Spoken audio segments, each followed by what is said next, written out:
Sergeli Xonobodga kelganmiz. Kadastr chiqqan Bagati domdan 42,5 kvadratli bir xona ikki xona qilsa bo'ladigan kvartiramiz chiqqan. Arzon avtokanalda 34 ming dollarga berib yuboryapti. Kvadrati 800 dollardan aylanyapti. Adel Paradajda o'zim so'radim. 12 million so'mdan turibdi. Hovlilarni ko'rsatishimiz mumkin. Detskiy ploshatkasi bor. Bunaqa qora oynali Bagati qurilgan. Kadastr yaqinda chiqqan. Domimizdan kvartira sotuvga qo'yilgan. Bir emas, 3 ta bor. Naqd 42,5 kvadrat.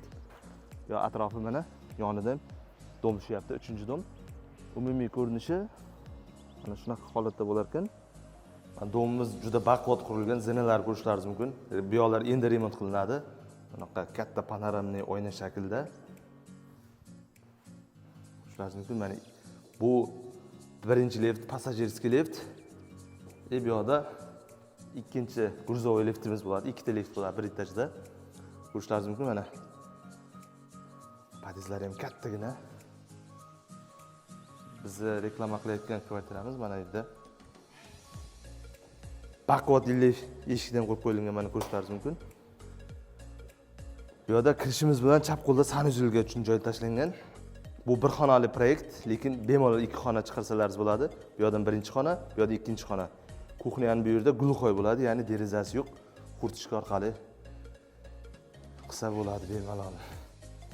Bu yerda mana gazlar kelib turibdi.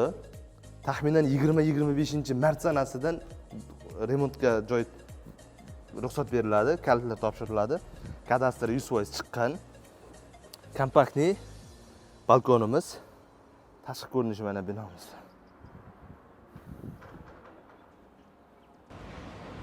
Dom orqa tarafi to'liq stenka bo'lar ekan, ko'rishlaringiz mumkin. Mana prixoshkasi, kirish joyi. Yo bu taraf ham stenka bo'ladi. Prixoshkasi ham yaxshi dekorativlarni qo'yib qo'yilgan. Zo'r holatda.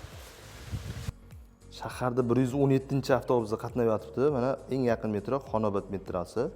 Ko'rishlaringiz mumkin.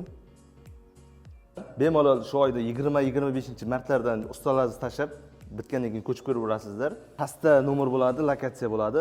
Buni arzon variantlar o'tkazmoq uchun kanalimizga obuna bo'ling.